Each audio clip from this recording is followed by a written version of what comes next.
Hello friends, let's start with the video.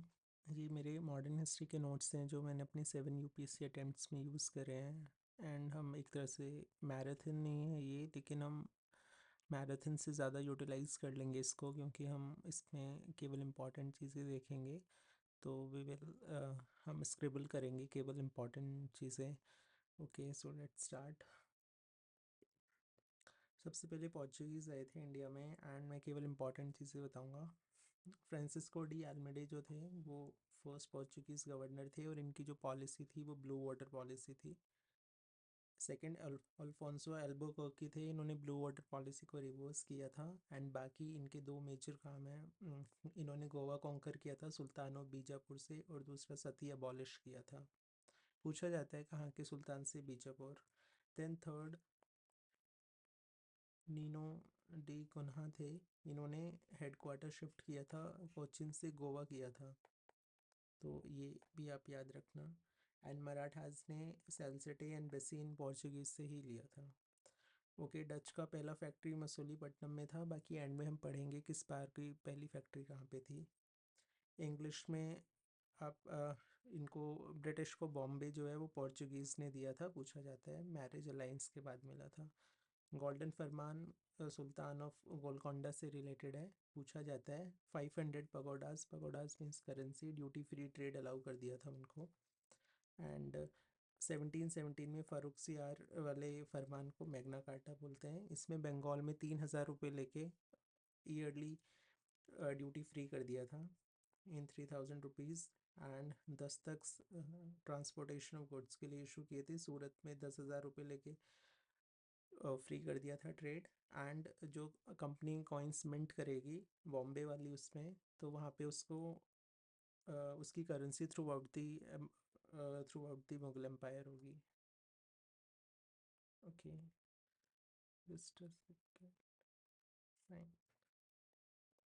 Then French के बारे में पढ़ते हैं। ये लास्ट यूरोपियंस से जो आए थे, एंड इनकी कंपनी का नाम परपेचुअल कंपनी ऑफ इंडिया है। इनको शेर खां लोधी ने पौंडीचेरी दिया था।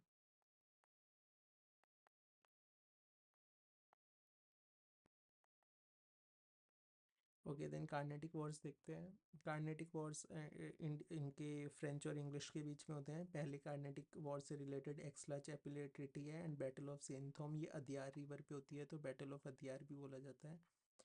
देन सेकंड, केवल सेकंड वाला ही था जो इंटरनल रीजंस की वजह से हुआ था। बाकी फर्स्ट एंड थर्ड यूरोप में वॉर हो रहा था, तो यहाँ पे भी लड़ने लग गए थे। ये निज़ाम मर गए थे हैदराबाद के, तो सक्सेशन वॉर था वहाँ पे, तेलंगाना एंड हैदराबाद में।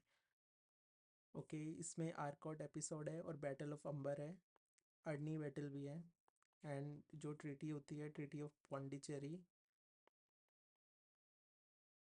या गोहाइयो भी बोलते हैं, ट्रीटी ऑफ गोहाइयो, क्योंकि ये डुप्लेक्स को वापस बुला लिया था, एंड इन्होंने उनको as an governor general replace किया था। थर्ड कार्नेटिक वॉर में ट्रीटी ऑफ पेरिस होती है। आयरे कोड जो हैं ये जीत जाते हैं, ये इंग्लैंड की तरफ से लीड करते हैं। फ्रेंच को उनकी टेरिटरीज तो वापस कर देते हैं, उनकी फैक्ट्रीज रिस्टोर कर देते हैं, लेकिन फ्रेंच एम्पायर वर्चुअली ख़त्म हो जाता है। नादिर शाह का इन्वेजन मोहम्मद शाह के टाइम में हुआ है। देन फारूक सियार जो ये हैं सैयद ब्रदर्स की हेल्प से आए थे, और उन्होंने बंदा बहादुर को एग्जीक्यूट किया था। इन्होंने इनको एग्जीक्यूट किया था। एंड देन शाहजहाँ टू का टाइटल रफ़ीउद्दौला ने लिया था। एंड मोहम्मद शाह, इन्होंने सैयद ब्रदर्स को मारा था। बाजीराव वन ने इनके टाइम में दिल्ली पे प्लंडर किया था। एंड ओके, नादिर शाह का इन्वेजन भी इन्हीं के टाइम पे हुआ था। आलमगीर टू के टाइम पे बैटल ऑफ पलासी होती है। देन शाह आलम टू के टाइम में आप बाप से याद कर सकते हैं, बक्सर, इलाहाबाद एंड पानीपत, तीन चीज़ें होती हैं। अकबर टू राजा का टाइटल देते हैं राजा राम मोहन रॉय को। देन पहली सक्सेसर स्टेट जो जिन्होंने डायरेक्टली चैलेंज नहीं किया था, लेकिन वर्चुअली इंडिपेंडेंट टाइप थे मुगल से, वो बंगाल थे। और बाहर से कर सकते हैं, पहली three, Bengal, Awadh, Hyderabad. Okay, founders जो हैं रीजनल किंगडम्स के भी पूछा जाता है, तो हैदराबाद के निज़ामुल मुल्क या चिनक्लिज खान है, अवध के सादत खान है, बाकी उनका टाइटल बुरहानुल मुल्क था, बंगाल के मुर्शिद कुली खान, केरला के मार्टंडे वर्मा, जाट्स ने भरतपुर स्टेट बनाई थी, इनका चूरमन एंड बदन सिंह था, रोहिलखंड के अली मोहम्मद खान एंड फरुखाबाद के बंगश। बाकी हीर रांझा ने हीर रांझा जो है उसको कंपोज किया था वारिस शाह ने, और सिंधी में अब्दुल लतीफ़ ने रिसालों को कंपोज किया था, कलेक्शन ऑफ पोएम्स है। देन सवाई जय सिंह के बारे में ये याद रखना, इन्होंने जिज मोहम्मद शाही टाइम टेबल था उसको इन्होंने बनाया था। दैन ट्रिनिटी ऑफ अलाहाबाद से डबल गवर्नमेंट चलती है जो रॉबर्ट क्लाइव साइन करते हैं मुगल एम्परर शाह आलम टू के साथ। इस डबल सिस्टम ऑफ गवर्नमेंट में जिसमें इनके पास पावर्स रहती हैं सारी लेकिन अकाउंटेबिलिटी नहीं रहती, इसको पूछा जाता है स्टार्ट किसने किया, तो डुअल गवर्नमेंट स्टार्ट क्लाइव करते हैं और एंड वॉरेन हेस्टिंग्स करते हैं। देन एंग्लो मैसूर वॉर देखते हैं। एंग्लो मैसूर वॉर आप 6789 से याद रख सकते हैं। 67 पहले, 1767 पहला, दूसरा 80, तीसरा 90 एंड फोर्थ 99। टीटी याद कर लेना। फर्स्ट 3 की एमएमएस है, मद्रास, मैंगलोर, श्रीरंगपट्टनम, एंड फोर्थ में सब्सिडरी अलायंस इम्पोज कर दी थी, वेलेस्ली गवर्नर जनरल होते हैं। एंग्लो मराठा वॉर पहला 1775 में होता है, ट्रीटी ऑफ सेल्बाई, और थर्ड वाला 1817 18 में होता है। देन सब्सिडरी अलायंस देखते हैं मराठास को किस ट्रीटी से हुआ है। बाजीराव ने बेसिन ट्रीटी से किया था, बी से बी, एंड इन्होंने ये सेकेंड वॉर से जस्ट स्टार्ट होने से पहले कर लिया था। भोंसले ने देवगांव से किया था। सिंधिया बुरे थे, मतलब ब्रिटिश के साथ रहते थे, तो बुरेवर्ड बुरनपुर, एंड होलकर ने मंदसौर से किया था। इन ट्रीटी से होलकर लास्ट थे जिन्होंने सब्सिडरी अलायंस किया था साइन। देन सिंध का कॉन्क्वेस्ट 1843 में होता है, लॉर्ड एलन बोरो गवर्नर जनरल होते हैं, तो ये ऑर्डर याद रखना, सिंध वॉर पहले आएगा देन सिख वॉर आएंगे दोनों। सिख वॉर की ट्रेक 1845 1858 है, ये एच डी हार्डिंग के एंड डलहौजी, लॉर्ड गफ ने लेड किया था। बाकी नेबरिंग ट्रीटीज थे जो हमने ट्रीटी साइन करी थी, ट्रीटी ऑफ सागौली नेपाल के साथ की थी, यांडबो बर्मा, बर्मा मतलब म्यांमार, म्यांमार में वाई आता है तो वाई से जो स्टार्ट होगा वो बर्मा, लासा तिब्बत, गंडमक को गांधार पढ़ लेना, अफ़गानिस्तान। अफ़गानिस्तान रिलेशन में जो अलग अलग गवर्नर जनरल्स की पॉलिसी थी वो देखते हैं। फॉरवर्ड पॉलिसी ऑकलैंड की थी, मास्टर लॉ में करनी है तो मास्टरली इन एक्टिविटी लॉरेंस की थी। प्राउड रिजर्व ये फॉरवर्ड पॉलिसी का ही और एग्रेसिव रूप होता है, प्राउडली लाई करना Lytton, and then policy of ring fence Warren Hastings. Tripartite treaty Sikh British और शाह सूजा के बीच में हुई थी। शाह सूजा को बेसिकली अफ़गानिस्तान की गद्दी पे बैठाना था, ब्रिटिश बैकग्राउंड में रह के हेल्प करेंगे एंड सिख डायरेक्टली हेल्प करेंगे। रंजीत सिंह का राइट बैंक पे क्लेम इन्होंने मान लिया था कि वहाँ राइट बैंक ऑफ इंडस की टेरिटरीज आपकी होंगी। ओके, देन सब्सिडरी अलायंस में जो फर्स्ट स्टेट थी वो हैदराबाद थी, मैसूर एंड तंजौर। हिम्मत से कर सकते हैं लेकिन याद रखना वोवल्स जो हैं उनसे कुछ मतलब नहीं है एओटी से, तो Hyderabad, Mysore, Tanjore. Doctrine of lapse SSP, Satara, Sambalpur, Bhagat. Okay, then Sannyasi revolt याद रखना, ये कभी रिवोल्ट की टाइमलाइन आ जाए तो इसको सबसे पहले लगा देना, 1763 1800 में हुआ था। एंड मजनू शाह, चिराग अली, भवानी पाठक, देवी चौधरानी, इन पे तो बुक भी लिखी थी बंकिम चंद्र चट्टोपाध्याय ने इसी नाम से। एंड पूरे रेबिलियन पे, सन्यासी पे आनंदमंद बुक लिखी है बंकिम चंद्र चट्टोपाध्याय ने, और देवी चौधरानी विमेन पार्टिसिपेशन को दिखाने के लिए उन्हीं के नाम पे। वहाबी मूवमेंट ये इस्लाम रिवाइवलिस्ट मूवमेंट थी, इस्लाम को प्योर फॉर्म में चाहते थे। सैयद अहमद ऑफ राय बरेली की मूवमेंट है, प्योर इस्लाम में इनको लेके आना था। ठीक है, सैयद अहमद खान मत लगाना। कुक्का मूवमेंट भगत जवाहर मल की मूवमेंट है।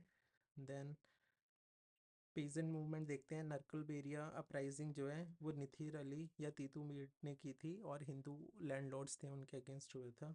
पागलपंथी करम शाह और टीपू शाह थे, और इनको पागल इसलिए बोलते थे क्योंकि ये जो हैं रेडिकल लैंड रिफॉर्म्स की मांग करते हैं। देन पैका रेबिलियन, इसको कभी कभी फर्स्ट वॉर ऑफ इंडिपेंडेंस भी माना जाता है, बक्सी जगबंधु इनके लीडर थे। और संथाल का तो सिद्धू कानू थे, रंपा, अलूरी सीताराम राजू, इसको बाद में एक पेज में हम पढ़ेंगे। ओके देन रिवोल्ट ऑफ 1857 देखते हैं। वेलोर म्यूटिनी 1806 में ही हो गई थी, हालांकि पहली म्यूटिनी नहीं थी, याद रखना कभी स्टेटमेंट आ जाए। Then general service enlistment act 1857 में लॉर्ड कैनिंग के अंदर पास हुआ था, और उससे पहले लेक्स लॉकी एक्ट भी पास हुआ था 1850 में। ये लेक्स लॉकी एक्ट का पर्पस पूछ सकते हैं, मतलब अगर हिंदू कन्वर्ट हो गई क्रिश्चियनिटी में तब भी उनका इनहेरिटेंस पे राइट रहेगा। बाकी देन कोर्ट ऑफ सोल्जर्स, ये दिल्ली जब अगर हमारा कब्ज़ा होगा तो उसके बाद पैरल गवर्नमेंट चलाने के लिए कोर्ट ऑफ सोल्जर्स बनाई थी, उसको हेड किया था बख्त खान ने। बहादुर शाह के नाम पे पूरा रेवोल्यूशन था, लेकिन उन्होंने इसको हेड नहीं किया था, इसको बख्त खान ने किया था। दिल्ली के लीडर भी वही थे। 10 मेंबर थे, 6 आर्मी से 4 सिविलियंस थे। सेंटर ऑफ रिवोल्ट देखो, दिल्ली में बख्त खान है, कानपुर में नाना साहिब और तांत्या टोपे। तांत्या टोपे दोनों जगह रहते हैं, झांसी में भी रहते हैं लक्ष्मीबाई जी के साथ। और लखनऊ में बेगम हजरत महल, बिरजिस कादिर। बरेली में खान बहादुर। बिहार कुंवर सिंह, फैज़ाबाद मौलवी अहमदुल्ला। देन 1858 में कंट्रोल ईस्ट इंडिया कंपनी से वहाँ पे चला जाता है ब्रिटिश क्राउन में, तो जो ईस्ट इंडिया कंपनी की आर्मी होती है वो ब्रिटिश में आ जाती है, तो उसी को आर्मी एमलगेमेशन स्कीम्स कहते हैं। कुछ ने रेसिस्ट किया था तो उसको वाइट म्यूटिनी कहते हैं उस टाइम पे। ओके, राजा राम मोहन रॉय, इनको हमने देखा है अकबर शाह टू ने इनको टाइटल दिया था राजा का। एंड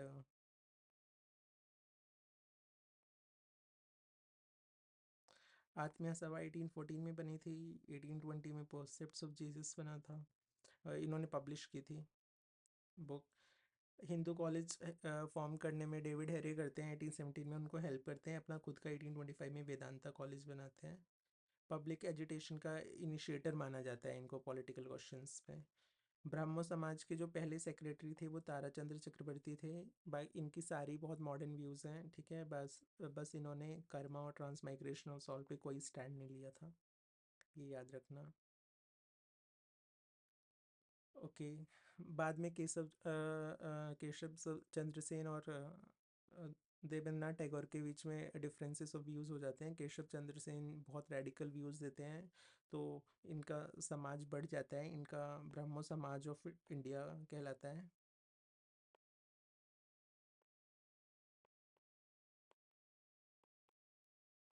एंड देवेंद्रनाथ टैगोर का आदि ब्रह्मो समाज, आदि वर्ड आ जाता है।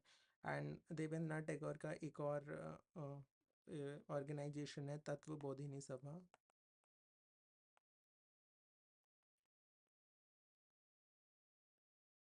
ये इंडिया के जो पास्ट है साइंटिफिक स्टडी उसको करने के लिए, systematic study of Indian past के लिए तत्वबोधिनी सभा बनाई जाती है। बाकी राजा राम मोहन रॉय के आइडियाज़ को प्रोपोगेट करने के लिए भी, लेकिन मेन आइडिया इंडिया के पास्ट को पढ़ना होता है।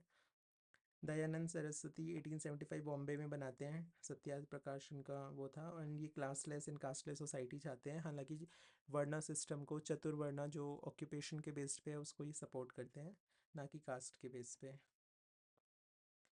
बाकी सब मॉडर्न व्यूज़ हैं इनके भी, बस कोएड एजुकेशन के ही अगेंस्ट होते हैं। ओके, प्रार्थना समाज, प्रार्थना पर्सुएशन पे बेस्ड है, प्रार्थना कर रहे हैं, ठीक है, एंड दूसरों की आत्मा पे कर रहे हैं, तो उससे याद रख सकते हैं आत्माराम पांडुरंग ने बनाया था, एम जी रानडे भी रिलेटेड थे। बाकी भंडारकर एटसेट्रा थे। पर्सुएशन था, प्रार्थना वर्ड ही है, डायरेक्ट कन्फ्रंटेशन नहीं था।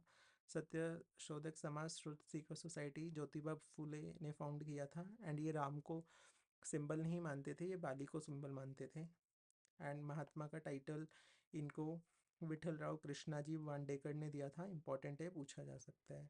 देन इन्होंने गुलामगिरी बुक लिखी थी कास्ट सिस्टम को, जिसको ये फिर यूएसए में सिविल राइट मूवमेंट्स में, सॉरी अफ्रीका में स्लेवरी के लिए वो समर्पित कर देते हैं। बाकी इन्होंने सार्वजनिक सत्याधर्म भी बुक लिखी थी। बाल शास्त्री जाम्भेकर, इन्होंने न्यूज़पेपर दर्पण लिखा था, बाल दर्पण में देख रहे हैं, इस तरह से याद कर सकते हैं। गोपाल हरि देशमुख लौकिकवादी, इनका इनके इन्होंने जो लिखा वो प्रभाकर और हितेजु लिखा। ये दो न्यूज़पेपर, देश मेरा हिट, इस तरह से याद कर सकते हैं। Social service league Narayan Malhar Joshi ने फाउंड किया था। And then servants of Indian society, G K Gokhale ने किया था। बाकी पॉलिटिक्स से अलूफ था, ये सोशल वर्क करता था। एंड अगर सर्वेंट्स ऑफ पीपल सोसाइटी आ जाए वर्ड इंडिया की जगह, तो पीपल सोसाइटी लाला लाजपत राय है।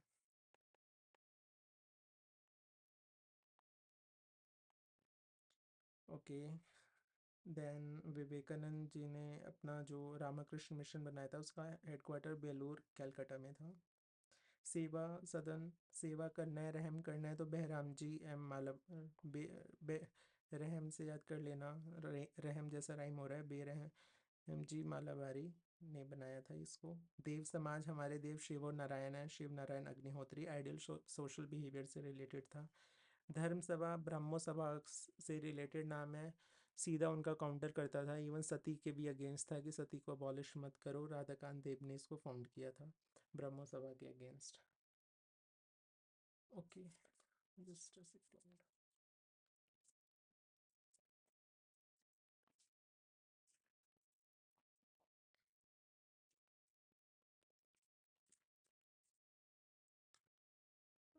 देन जस्टिस मूवमेंट करते हैं। जस्टिस मूवमेंट मद्रास में था। Mudaliar, Nair, T M Nair and Tyagaraja, इन तीनों ने मिलके बनाया था ये। जस्टिस की मन्नत करते हैं हम। Shit shit shit, what happened. Justice की मन्नत करते हैं। एम से मोडल आयर, एन से नायर, एन टी से त्यागराज, जैसे आप याद कर सकते हैं। नॉन ब्राह्मण्स की रिप्रेजेंटेशन के लिए था। Self respect movement, E V. Ramaswamy Naicker. मैं डिटेल में इसलिए नहीं बता रहा हूँ, ऊपर से इंपॉर्टेंट बता रहा हूँ ताकि अदरवाइज वीडियो बहुत लेंदी हो जाएगी। एंड आपको बस अब मैं अवेयर करना चाहता हूँ कि ये चीज़ इंपॉर्टेंट है, आप इनको पढ़ के जाना। वैकॉम सत्याग्रह जो है वो के.पी. कसावा लीड करते हैं केरला में, अनटचेबल्स के लिए ही था। Indian social conference MG. Ranade and Raghunath Rao lead करते हैं। जैसे अब पॉलिटिकल इश्यूज़ के तो इंडियन नेशनल कांग्रेस आ गया था, उन्हें तो मना ही कर दिया था हम सोशल इश्यूज़ नहीं उठाएंगे। वो तो इवन फैक्ट्री एक्ट्स का भी सपोर्ट नहीं करते हैं, ठीक है, कि इंडस्ट्रियलिस्ट नाराज़ हो जाएंगे। तो इंडियन सोशल कॉन्फ्रेंस अलग से आया था जो पॉलिटिक्स से अलूफ था। इसको एम जी रानाडे और रघुनाथ राव ने बनाया था। इनका पहला सेशन मद्रास 1887 में हुआ था। और इनकी प्लेज मूवमेंट इन्होंने लॉन्च किया था चाइल्ड मैरिज फ्री के लिए। ओके, देन दियोबंद स्कूल अभी बाद में पढ़ेंगे हम। फतवा इशू किया था इन्होंने। सैयद जितने भी सारे ही मुस्लिम ऑर्गेनाइजेशंस सैयद अहमद ख़ान के खिलाफ फतवा इशू करते हैं, क्योंकि वो मॉडर्निटी की बात कर रहे थे। वो अलग बात है, बाद में वो विद प्रो ब्रिटिश हो जाते हैं। तो सभी ने आईएनसी का फॉर्मेशन को सपोर्ट किया था, सारी मुस्लिम ने, सैयद अहमद ख़ान के अलावा, और सब ने उनके खिलाफ फतवा टाइप इशू किया था। थियोसॉफिकल मूवमेंट देखते हैं। H P Blavatsky and H S Olcott ने किया था स्टैब्लिश ये इनकी, और न्यूयॉर्क में किया था। देन 1882 में अद्यार में इनका हेडक्वार्टर शिफ्ट हुआ था। याद रखना एनी बेसेंट जो है इनकी पहली वुमेन प्रेसिडेंट नहीं थी, वो 1907 में सेकंड बनती हैं। Annie Besant become president in 1907। And वो सेंट्रल हिंदू स्कूल भी बनवाती हैं बनारस में, और कांग्रेस में बेसिकली वो 1917 में प्रेसिडेंट बनती हैं। सेशन जो होता है कलकत्ता में होता है 1917 का। ओके, अब मुस्लिम वाले हम देख लेते हैं। ये जो मुस्लिम रिफॉर्म मूवमेंट है, दियोबंद स्कूल ऑर्थोडॉक्स था। इनके फाउंडर्स कासिम नानातवी एंड गंगोही थे। ये दरुल उलूम फाउंड करते हैं, जो इस्लामिक स्टडी सेंटर बोला जाता है उनका सेंटर, ठीक है, यहाँ पे ट्रेन करते थे। एंड कुरान जिहाद इन सबको की स्पिरिट को वो करते थे। मतलब दियोबंद जो है वैसे अल्ट्रा ऑर्थोडॉक्स था, जिहाद की स्पिरिट को भी वो बोलता था, ठीक है। और तो इसीलिए इनोवेशंस वगैरह के खिलाफ था ये। बाद में शिबली नुमानी आते हैं, ये इसको थोड़ा मॉडर्न व्यू देते हैं। शिबली नुमानी पे क्वेश्चन पूछा जा सकता है, वन लाइनर, कि नदवत अल उलामा और दरुल उलूम लखनऊ, स्पेशली लखनऊ, ये किसने फॉर्म किए थे? तो शिबली नुमानी ने किए थे। ये मॉडर्निटी लाए थे इसमें, थोड़ा सा इसको मॉडरेट बनाया था। देन अहमदिया मूवमेंट को कायदीनी मूवमेंट भी कहते हैं। ये मिर्ज़ा गुलाम अहमद की मूवमेंट थी। एंड ये आर्य समाज जो शुद्धि मूवमेंट कर रहा था, और क्रिश्चियन मिशनरीज जो 1813 वाले एक्ट ने अलाउ कर दिया था इनको आना, उनके अगेंस्ट आया था। बाकी ये जिहाद विहाद नहीं बोलता था, जिहाद केवल वही बोलेगा, दियोबंद स्कूल। एंड बाकी रैशनल और मॉडर्निटी था। एआरआर मूवमेंट तो काफ़ी अच्छी थी, सुन्नी मूवमेंट थी। एंड जो भी गांधी जी के साथ रहते थे जैसे हकीम अजमल खान, मजलुल हक, वो सारे इंटेलेक्चुअल इंसान इसमें थे। इवन वो लखनऊ पैक्ट का भी विरोध करते हैं कि हमें सेपरेट इलेक्टोरेट नहीं देना चाहिए, इससे कम्युनलिज्म बढ़ेगा। हर जगह एक्टिव पार्टिसिपेशन करते हैं। और अलीगढ़ मूवमेंट के अगेंस्ट थे, क्योंकि अलीगढ़ मूवमेंट मुस्लिम्स को कह रहा था कि आप पार्टिसिपेट मत करो इंडियन नेशनल मूवमेंट में। अलीगढ़ मूवमेंट सैयद अहमद खान का इंग्लिश को अडॉप्ट करने, वेस्टर्न एजुकेशन की बात करते हैं। साइंटिफिक सोसाइटी इस्टेब्लिश करते हैं 1864 में। And Mohammedan Anglo oriental college 1875 में बनाते हैं, जो बाद में अलीगढ़ मुस्लिम यूनिवर्सिटी से जाना जाता है। इसके पहले प्रिंसिपल ये नहीं थे, हेनरी जॉर्ज सिडोन्स थे। और बाद में इनके सेकंड या थर्ड प्रेसिडेंट प्रिंसिपल होते हैं थियोडोर बेक। इनके इन्फ्लुएंस में आके ये इतने बेकार हो जाते हैं ऑर्थोडॉक्स। बाकी इनके वर्क पूछे जाते हैं तो याद रखना, तहजीब उल अखलक इनका वर्क है। देन बिजनौर में रिबेलियन हुआ था, बहुत बड़ा नाम है, बस बिजनौर कर लेना। तो इन्होंने बिजनौर रेबिलियन पे बुक लिखी थी। एंड असबाब ए बगावत हिंद, बगावत 1857 वॉर पे इन्होंने बगावत नाम से बुक लिखी थी। एंड विक्टोरिया स्कूल फाउंड किया था। बाकी आईएनसी के अगेंस्ट इन्होंने अपनी जो ऑर्गेनाइजेशन बनाई थी वो यूनाइटेड पेट्रियोटिक एसोसिएशन बनाई थी, पूछा जा सकता है। देन फारसी रिफॉर्म मूवमेंट में ही रहनुमाई सभा बनाई थी इन्होंने। जो भी मेजर लीडर्स थे सभी थे इसमें, फुरुंजी, नवरोजी, दादा भाई नवरोजी, एंड जो भी एस एस बंगाली, बहराम जी, ये आप याद रख लेना। ये नाम एफ से शुरू होता है फुरुंजी नवरोजी का, तो एफ से इन्होंने फार्म आई फमशी जर्नल लिखा था। एंड तारीख का फारदेस लिखा था। तो एफ वर्ड से आप इनका आंसर मार्क कर देना। दादा भाई नवरोजी ने रस्त गुफ्तार लिखा था। ओके देन पॉलिटिकल एसोसिएशंस की बात करते हैं। ये जो ज़मींदारी एसोसिएशन है, ये ज़मींदार्स की बात करने के लिए आया था। एंड इसके पहले प्रेसिडेंट शायद 1843 में आया था। इसके पहले प्रेसिडेंट द्वारकानाथ टैगोर थे।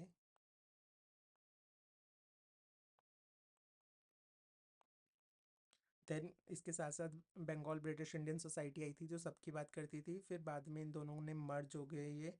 एंड मर्ज होके Bengal British British Indian association बन गए। सारी अच्छी डिमांड्स करेंगे, ठीक है। प्रेसिडेंट का नाम राधाकांत, जो इसके पहले वो होते हैं वो राधाकांत देव होते हैं। मतलब थियोरेटिकली अच्छी बात करेंगे, लेकिन प्रैक्टिकली इन्होंने कुछ नहीं किया था। और सेक्रेटरी देवेंद्र नाथ टैगोर होते हैं।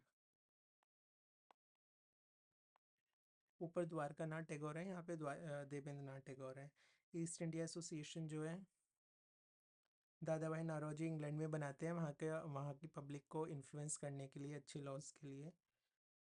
And Indian league Sushil Kumar Ghosh बनाते हैं पॉलिटिकली एजुकेट करने के लिए। देन इंडियन नेशनल एसोसिएशन या Indian association of Calcutta Surendra Nath Banerjee and Anand Mohan Bose बनाते हैं पॉलिटिकली इन्फ्लुएंस करने के लिए। एंड ये ऑल इंडिया कॉन्फ्रेंस भी स्पॉन्सर करते हैं, जो कैलकाटा में होती है 1883 में।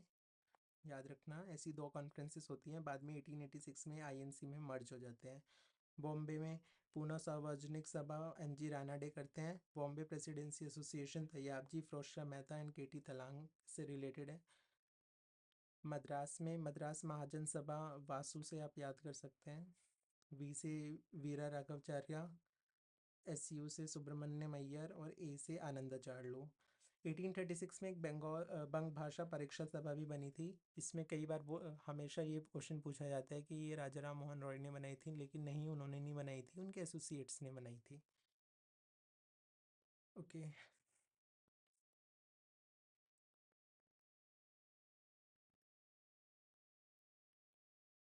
देन बॉम्बे एसोसिएशन बॉम्बे की पहली वो थी, वो दादा भाई नौरोजी एटसेट्रा बनाते हैं। आईएनसी के बारे में देखते हैं। कदम्बिनी गांगुली 2 सेशन में ये पहली ग्रेजुएट थी कलकत्ता यूनिवर्सिटी की। 1889 सेशन में बॉम्बे में ये पार्टिसिपेट करती हैं और 1890 कलकत्ता में ये उसको एड्रेस करते हैं। ओके देन पार्टीशन अक्टूबर 16 1905 में फोर्स में आ जाता है। वंदे मातरम जो वो कंपोज किया था बंकिम चंद्र चटर्जी चट्टोपाध्याय ने किया था, वो आनंद मंथ पे लिखा हुआ है। कांग्रेस सेशन 1905 जीके गोखले करते हैं। एंड जो एंटी पार्टीशन मूवमेंट होती है उसको अप्रूव कर दिया जाता है। बाकी 1906 में दादा भाई नौरोजी कहेंगे, जहाँ पे पहली बार स्वराज की डिमांड करेंगे हम लोग। एंड अगस्त 15 1906 में नेशनल काउंसिल ऑफ एजुकेशन बनती है। 1906 याद रखना, वन लाइनर में पूछा जा सकता है, कॉन्टिन्यूस ईयर्स देखें। सुब्रमण्यम भारती जो हैं वो स्वदेश गीतम लिखते हैं, एस यू से कर लेना। ओके, ये कर लिया हमने। दादा भाई नौरोजी स्वराज फर्स्ट टाइम 1906। 1906 में दादा भाई नौरोजी थे, इसलिए स्प्लिट नहीं होती है, वरना डिफरेंसेस तो पहले ही आ गए थे। 1907 में रास बिहारी घोष जो हैं वो प्रेसिडेंट बनते हैं। रास बिहारी घोष और बोस जो हैं अलग हैं, बोस रेवोल्यूशनरी हैं, ये घोष हैं, ये 2 बार बनते हैं, 1907 में भी 8 में भी। तो 7 में इनके अंडर में सूरत स्प्लिट हो जाती है। मॉर्ली मिंटो रिफॉर्म्स के अंदर वॉइसरॉय एग्जीक्यूटिव काउंसिल में पहली बार इंडियन को अलाउ किया गया था, वो सत्येंद्र सिन्हा फर्स्ट इंडियन बने थे। देन रेवोल्यूशनरी एक्टिविटीज़ देखते हैं। बंगाल के अंदर अनुशीलन समिति प्रमोद मित्तर और सतीश चंद्र बासु ने बनाई थी, और युगांतर इनका न्यूज़पेपर था। अलीपुर कॉन्स्पिरेसी केस देखते हैं। मुजफ्फरनगर के मैजिस्ट्रेट को मारना चाह रहे थे प्रफुल्ला चक्की and Khudiram Bose. Unfortunately 2 British ladies मर जाती हैं। इसको मैनिक टोला।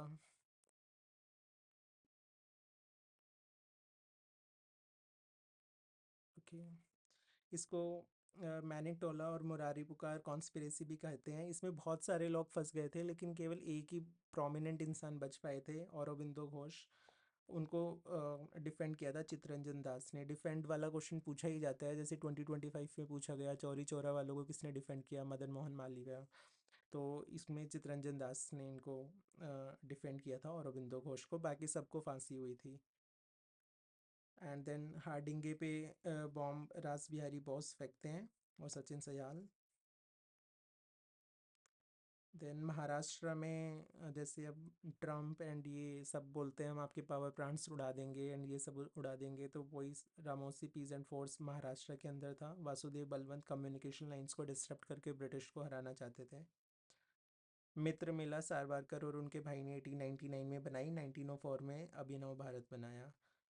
अब्रॉड में श्याम जी कृष्णा वर्मा जो हैं इंडियन होम रूल सोसाइटी बनाते हैं एंड इंडिया हाउस, ताकि रेडिकल यूथ्स की यूथ से वो बगावत करा सकें। बिकाजी कामा भी जर्नल लिखती हैं, Vande Mataram. And Berlin committee for Indian independence पूछा जाता है, इंपॉर्टेंट है। वीरेंद्रनाथ चट्टोपाध्याय से रिलेटेड थे, मेजर ये थे, बाकी लाला हरदयाल एटसेट्रा भी थे। गदर पार्टी का हेडक्वार्टर सैन फ्रांसिस्को में था। एंड ये हर सारी कॉलोनीज़ में साइमल्टेनियस रिवोल्ट लाना चाहते थे। डिफेंस ऑफ इंडिया एक्ट इनको डील करने के लिए आया था, प्राइमरीली इनको कंट्रोल करने के लिए।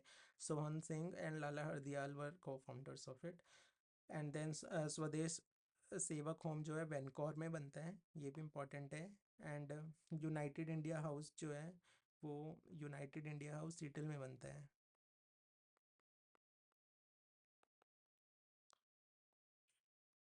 Okay, then home rule league देख। Home rule league 2 leaders start करते हैं।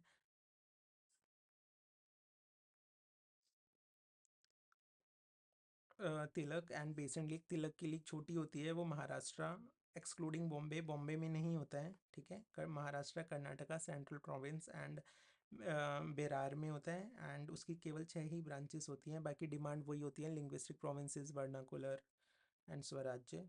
तो क्योंकि बहुत छोटी ब्रांचेस है, बहुत छोटा लेवल पे था, तो बेटर ऑर्गेनाइज होता है। बेसेंट का बड़ा था, उनके अलावा उन 4 जगहों के अलावा हर जगह ही था वो।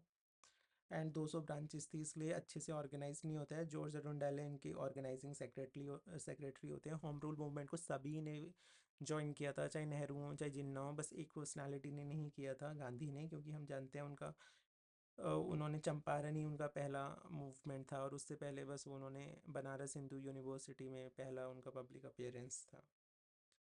ओके, होम रूल लीग में जब गवर्नमेंट इनको अत का रिप्रेशन करती है, तो जो सुब्रमण्यम अय्यर हैं वो अपना नाइटहुड रिनाउंस कर देते हैं। ये पूछा जाता है कब कौन रिनाउंस करते हैं अपना, तो सर सुब्रमण्यम अय्यर अपना नाइटहुड रिनाउंस कर देते हैं। लखनऊ सेशन 1916 में होता है, जब एक्सट्रीमिस्ट और मॉडरेट्स एक साथ आ जाते हैं। अंबिका चंद मजूमदार उस समय प्रेसिडेंट होते हैं, बेसिकली इसलिए फैसिलिटेट हो जाता है क्योंकि जो बड़े बड़े मॉडरेट लीडर्स होते हैं, जैसे गोखले एंड फिरोज शाह मेहता, उनकी डेथ हो चुकी होती है। ओके, न्यूज़पेपर्स बाद में करेंगे। अल हिलाल, मौलाना आज़ाद, कॉमरेड मोहम्मद अली, ये जिन्ना नहीं है, commonwealth Annie Besant. Okay, Gandhi ji आ गए हैं, and he was not in favour of home rule agitation, वो चाहते थे ब्रिटेन को परेशान मत करो। चंपारण सत्याग्रह में राजकुमार शुक्ल इनको बुलाते हैं। 3 काठिया सिस्टम था। 3/20 भाग में इंडिगो उगाई जाती थी, ठीक है। और उनसे रेंट्स, उनके ड्यूज भी इलीगली वो लेते थे। तो गांधी ने ज्वाइन किया था, एंड गवर्नमेंट कमेटी बनाती है, गांधी भी उसके नॉमिनेट होते हैं। फाइनली 3 कठिया अबॉलिश हो जाता है और 25% मनी वापस दे दिया जाता है। परसेंटेज याद रख लेना, 25% व्यू। बाकी किस किस ने ज्वाइन किया था, तो जो भी ऑप्शन है सारे लगा देना। ओके, अहमदाबाद मिल स्ट्राइक। एक सेकेंड, जो चंपारण सत्याग्रह है, C से C, ये इनका पहला सिविल डिसोबीडियंस था। अहमदाबाद इनका पहला हंगर स्ट्राइक होगा, और खेड़ा इनका पहला नॉन कॉपरेशन होगा। अहमदाबाद में बोनस का इशू था, बोनस को वापस ले रहे थे। बाद में गांधी जी जाते हैं और फाइनली 35% हाइक कन्फर्म हो जाती है। 35% में मान जाते हैं। खेड़ा में ड्रॉट आ गई थी, टैक्स पे नहीं कर पा रहे थे, तो बाद में ये जाते हैं, बाद में हट जाता है उस साल का टैक्स, और अगले साल का रेट भी कम हो जाता है। रॉलेट एक्ट देखते हैं, 2 साल के लिए डिपोर्ट कर सकते हैं। एंड केवल एक स्पेशल सेल 3 हाई कोर्ट जज की बता देगी, तो ट्राई हो जाएंगे। कोई कोर्ट ऑफ अपील नहीं था। इंडिया में जो भी एम से नाम है, उन सब ने जो है ये ट्रिक है एम से, उन्होंने रिज़ाइन कर दिया था रॉलेट एक्ट के against. Mohammad Ali Jinnah, Madan Mohan Malviya and Mazharul Haq. Okay, then Jallianwala Bagh massacre हो जाता है। एंड रविंद्रनाथ टैगोर जो हैं, रविंद्रनाथ टैगोर अपना नाइटहुड रिनाउंस कर देते हैं जलियांवाला बाग के अंदर, और गांधी जी अपना केसरी हिंद का टाइटल वापस कर देते हैं। तो पूछा जा सकता है नाइटहुड रविंद्रनाथ टैगोर किस पर्पस के लिए वापस करते हैं, तो वो जो है जलियांवाला बाग मैसेकर के लिए करते हैं। और केसरी हिंद गांधी जी अपना टाइटल भी जलियांवाला बाग मैसेकर के लिए करते हैं। हंटर कमेटी बनती है फिर डायर के एक्शंस को करने के लिए, जिसको डिसऑर्डर्स इंक्वायरी भी कहते हैं। उसको गिल्टी पाते हैं लेकिन कोई सज़ा नहीं देते। कांग्रेस अपनी भी कमेटी बनाती है। ओके, देन ऑल इंडिया खिलाफत कॉन्फ्रेंस हेल्ड होती है दिल्ली में 1919 में। गांधी जी इसके प्रेसिडेंट होते हैं, ये याद रख लेना। देन सितंबर 1920 में कलकत्ता में सेशन होता है, और नॉन कॉपरेशन मूवमेंट जो होती है पास, उसको अप्रूव कर देते हैं। लाला लाजपत राय जो हैं उसके हेड होते हैं। एंड नागपुर सेशन में ही, ये आपको शायद दिखेगा नहीं, कांग्रेस का जो गोल होता है वो चेंज हो जाता है to attainment of swaraj through legitimate and peaceful means from constitutional means. अब कॉन्स्टिट्यूशनल मीन्स सब जानते हैं कौन होगा। लेजिटिमेट मतलब क्या आपको जायज़ लगता है वो आप खुद डिसाइड कर सकते हो। इसलिए कुछ लोग कांग्रेस छोड़ देते हैं क्योंकि वो लॉफुली लड़ना चाहते थे, जैसे मोहम्मद अली जिन्ना, एनी बेसेंट, BC पाल, विपिन चंद्र पाल छोड़ देते हैं कांग्रेस। सुरेंद्र नाथ बैनर्जी अपनी अलग ही ऑर्गेनाइजेशन बना लेते हैं, Indian national liberal federation. One liner पूछा जा सकता है, इंडियन नेशनल लिबरल फेडरेशन किसने बनाई थी? सुरेंद्र नाथ बैनर्जी ने। ओके, देन स्वराजिस्ट आ जाते हैं। कुछ लोग इलेक्शन लड़ने की बातें करते हैं, ठीक है। जैसे तो इनिशियली गया सेशन में ये अपना प्रपोजल लाते हैं, वहाँ पे डिफीट हो जाता है। बाद में ये 1 जनवरी 1923 में अपनी पार्टी बनाई देते हैं। CR दास प्रेसिडेंट होते हैं, मोतीलाल नेहरू सेक्रेटरी होते हैं। गांधी जी बेलगांव सेशन हेड करते हैं कर्नाटका का, और इनको अलाउ कर देते हैं विद इन कांग्रेस रह के। इनकी सबसे बड़ी अचीवमेंट ये मानी जाती है कि इन्होंने पब्लिक सेफ्टी बिल को डिफीट करा दिया था, जो कम्युनिस्ट को डिपोर्ट करने के लिए आया था। ओके, कुछ रिस्पॉन्सिविस्ट, स्वराजिस्ट पार्टी के अंदर ही कुछ लोगों को रिस्पॉन्सिविस्ट बोला जाता है, जो ब्रिटेन के टच में थे, इसलिए ताकि हिंदू इंटरेस्ट को प्रोटेक्ट कर सकें, क्योंकि मुस्लिम लीग मुस्लिम्स के लिए बात कर रही थी। तो उनमें लाला लाजपत राय, मदन मोहन मालवीय, केलकर, जयकर ये आते हैं। देन CPI फॉर्म होती है 1920 में। MN रॉय करते हैं ताशकंद, उज़्बेकिस्तान में। All India trade union Congress जो है वो 1920 में फाउंड होती है। लाला लाजपत राय उसके पहले प्रेसिडेंट होते हैं, और चमन लाल उनके जनरल सेक्रेटरी होते हैं। बाकी को फाउंडर्स में NM जोशी, जोसेफ बाप्तिस्टा, अगर कभी आ जाइए को फाउंडर्स से, जनरली ठीक ही होते हैं, ठीक है। आप प्रेसिडेंट का फैक्ट याद रखना। हिंदुस्तान रिपब्लिकन एसोसिएशन आर्मी 1924 में कानपुर में फाउंड होती है। बाद में इसमें सोशलिस्ट वर्ड ऐड कर दिया जाता है 1928 दिल्ली में चंद्रशेखर आज़ाद के अंडर। वो सोशलिज्म को ऑफिशियल गोल अडॉप्ट कर लेते हैं। काकोरी रॉबरी जो है 1925 में होती है। ओके, भगत सिंह का पैम्फलेट है why I am an atheist. Then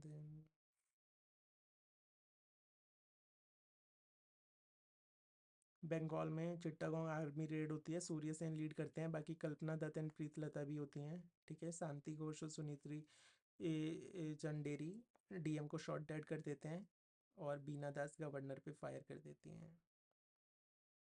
Punjab नौजवान सभा ये भगत सिंह लॉन्च करते हैं। ठीक है, बाकी कमीशन ये साइमन कमीशन स्टैनली बाल्डविन उस समय पे पीएम होते हैं वहाँ के। ठीक है, इसलिए आया था क्योंकि कंजर्वेटिव्स की लेबर पार्टी की सरकार नहीं थी। ठीक है, वहाँ पे वो चाहते थे कि लेबर पार्टी की सरकार ना आ जाए तो उससे पहले हमें इनको वो कर लें, इंडियन इम्पोर्टेंट कॉलोनी है तो लेबर के हाथों में नहीं देना चाहते थे वो।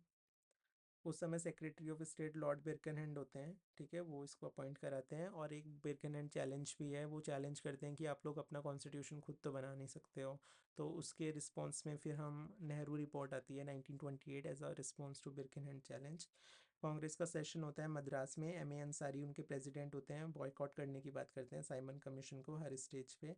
लेकिन साउथ में जस्टिस पार्टी होती है और यूनियनिस्ट पार्टी पंजाब में होती है, ये बॉयकॉट नहीं करते हैं क्योंकि साउथ वाले ये उनका ये इंटेंशन था कि अगर ब्रिटिश चली जाएगी तो यहाँ पे और ज़्यादा अत्याचार होगा। ठीक है, और पंजाब तो ये दोनों में ये पार्टी बॉयकॉट नहीं करते हैं, अंबेडकर भी इनके साथ मिलके काम करते हैं। कमीशन फेब 1928 में आता है एंड डॉक्टर अंबेडकर उनको ये बोलते हैं आप हमको हिंदू मत समझो, हमारा कोई लिंक नहीं है उनसे, आप हमको इंडिपेंडेंट माइनॉरिटी समझो। कमीशन की रिकमेंडेशन में बस एक ही अच्छी रिकमेंडेशन थी कि डायरकी को हटा दो और प्रोविंसेस में ऑटोनॉमी दे दो, बाकी सारे बेकार पॉइंट्स थे। गवर्नर जनरल की पावर बढ़ाना, हाई कोर्ट को उनके अंडर में कर देना, ये सारी चीज़ें। देन नेहरू रिपोर्ट देखते हैं। Nehru report as an answer to Birkenhead challenge जो मैंने आपको बताया है, ये रिपोर्ट अप्रूव हो जाती है लखनऊ में, ऑल इंडिया पार्टी कॉन्फ्रेंस होती है। ये इंपॉर्टेंट, ये बात याद रखना, ये केवल ब्रिटिश इंडियन प्रोविंसेस से रिलेटेड है और इसकी रिकमेंडेशन से प्रिंसली स्टेट्स जो हैं बाहर थे। डोमिनियन स्टेटस मांगता है, फुल इंडिपेंडेंस नहीं मांगता है, इसलिए नेहरू वगैरह नाराज़ भी रहते हैं बॉस। रिजर्वेशन मुस्लिम्स को सेंटर में मिलेगा और प्रोविंसेस में केवल वहीं पे मिलेगा जहाँ पे वो माइनॉरिटीज़ में है। लिंग्विस्टिक प्रोविंसेस की देने की बात की, 19 फंडामेंटल राइट्स दिए, इक्वल राइट फॉर वुमेन भी, राइट टू फॉर्म यूनियन भी दिया। गवर्नर जनरल ब्रिटेन अपॉइंट करे लेकिन पैसे हम देंगे उसको, और कंप्लीट डिसोसिएशन होगा स्टेट का रिलीजन से। ये इंपॉर्टेंट बात है क्योंकि इंडिया में है नहीं अब ऐसा, लेकिन नेहरू रिपोर्ट में ऐसा था। Okay, Delhi proposals of Muslim league, ये अच्छे प्रपोजल्स थे जो नेहरू रिपोर्ट में आ जाते हैं। तो मतलब जॉइंट इलेक्टोरेट, सेपरेट इलेक्टोरेट को हटाने की बात करते हैं नेहरू रिपोर्ट भी, तो जॉइंट इलेक्टोरेट ही होंगे इसमें भी, 1/3 सेंटर में और बाकी प्रोविंसेस में अपने उसके हिसाब से जो पॉपुलेशन होगी। अच्छा, नेहरू एंड सुभाष चंद्र बोस हैप्पी नहीं होते हैं नेहरू रिपोर्ट से, वो अपना अलग ही बना लेते हैं, इंडिपेंडेंस फॉर इंडिया लीग। पूछा जाता है इंडिपेंडेंस फॉर इंडिया लीग कौन सेट करते हैं, नेहरू एंड बोस करते हैं। टाइमलाइन आ जाए तो दिल्ली प्रपोजल्स पहले आते हैं, फिर वो नेहरू रिपोर्ट में इम्बाइब हो जाएंगे एंड फिर जिन्ना के गंदे 14 पॉइंट्स आएंगे, ये सारे नेगेटिव हैं। ठीक है,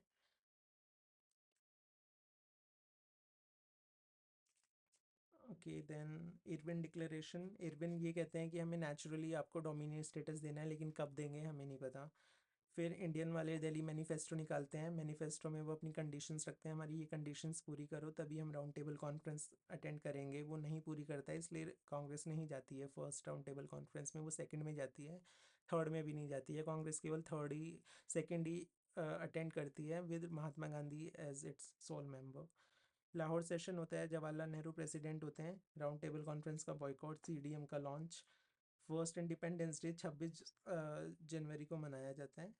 ओके, एंड रावी रिवर पे वो फ्लैग फहराते हैं।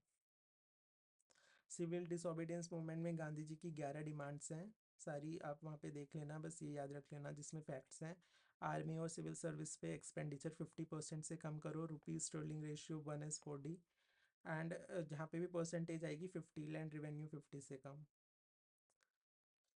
Okay, no chowkidari tax campaign part of civil disobedience movement. बाकी मार्चेस होते हैं, पेडिस्टल मार्चेस होते हैं इसमें। तमिलनाडु में सी राजागोपालाचारी करते हैं, मालाबार में के कलप्पन करते हैं, उनका वैकोम सत्याग्रह।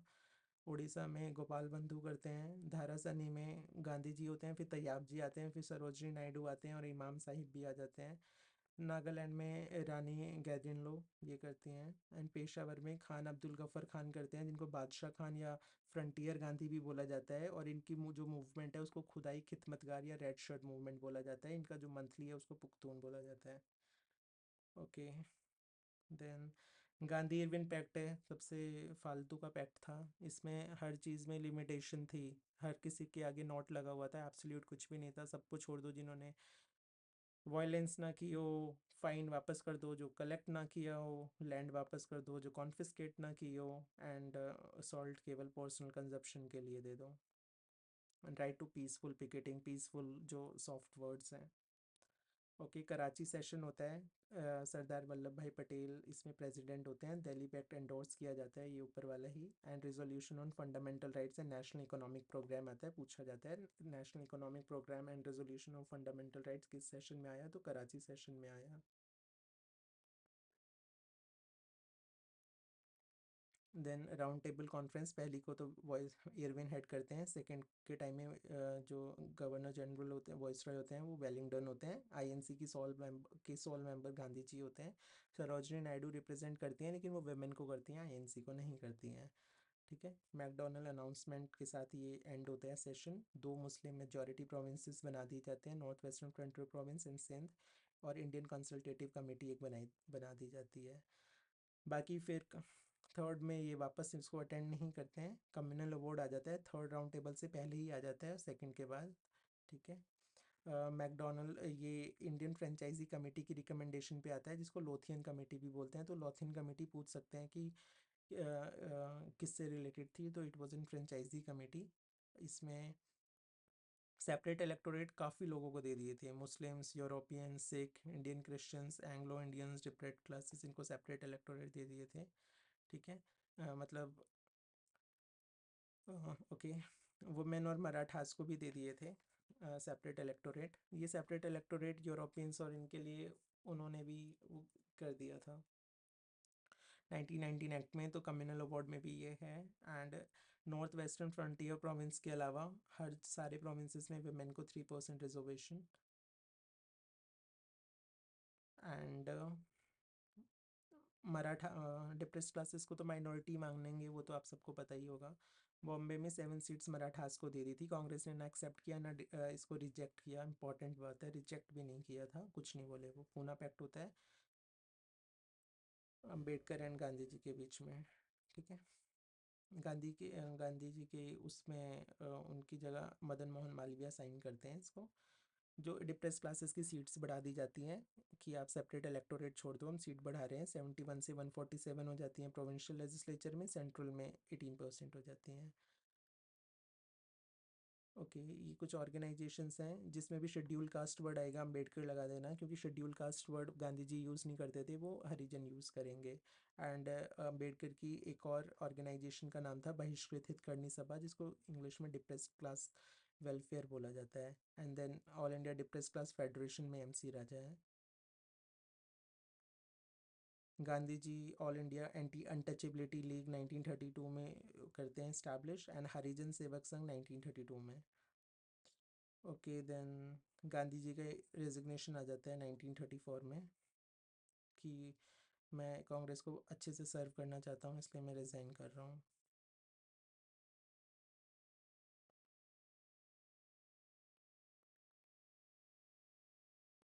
ओके, ये बात ओके। फिर इलेक्शंस होते हैं, कांग्रेस की सरकार कहाँ पे नहीं आती है, तो बीपीएससी याद कर लेना, सी हटा देना। तो बंगाल, पंजाब एंड सिंध, इन 3 जगह नहीं आती है, बाकी हर जगह उसकी सरकार या तो खुद रहती है या अलाइज के साथ रहती है। बंगाल में वो लार्जेस्ट पार्टी होती है, लेकिन आईएनसी जो है कृषक प्रजा पार्टी के साथ अलाइड करके उसकी सरकार नहीं आने देती है। और मुस्लिम लीग चाहता है कि हर जगह जो है वो कांग्रेस उसके साथ सरकार बनाए, लेकिन जहाँ पे उसकी सीट्स ही नहीं है, कांग्रेस क्यों बनाएगी। तो इसी वजह से नहीं बनाती है, तो मुस्लिम लीग नाराज़ होती है और वो पीरपुर कमेटी अपॉइंट करती है। ब्रिटिश नहीं करती है इसको, मुस्लिम लीग करती है कि भाई इन्होंने माइनॉरिटीज़ के अगेंस्ट एट्रॉसिटीज़ कमिट करी हैं, या जब भी जो इनकी सरकार हुई उसमें इन्होंने क्या क्या एट्रॉसिटीज़ करी हैं, उसके लिए पीरपुर कमेटी मुस्लिम लीग बनाती है। ओके, त्रिपुरी क्राइसिस आप जानते हैं। पताबी सीतारामैया को डिफीट कर देते हैं सुभाष चंद्र बोस, लेकिन वो गांधी को बोलते हैं आप कांग्रेस वर्किंग कमेटी के मेंबर्स बनाओ, गांधी जी बनाने से मना कर देते हैं, वो रिज़ाइन कर देते हैं। क्वेश्चन पूछा जाता है उनकी रेजिग्नेशन के बाद कौन हेड करते हैं, तो राजेंद्र प्रसाद हेड करते हैं उनके रेजिग्नेशन के बाद। एक त्रिपुरी रेजोल्यूशन भी है, ये चाइना को उनके स्ट्रगल के लिए हम ग्रेटिंग्स भेजते हैं। ओके देन पाकिस्तान रेजोल्यूशन 1940 में आता है, मुस्लिम लीग लेके आती है पाकिस्तान की डिमांड।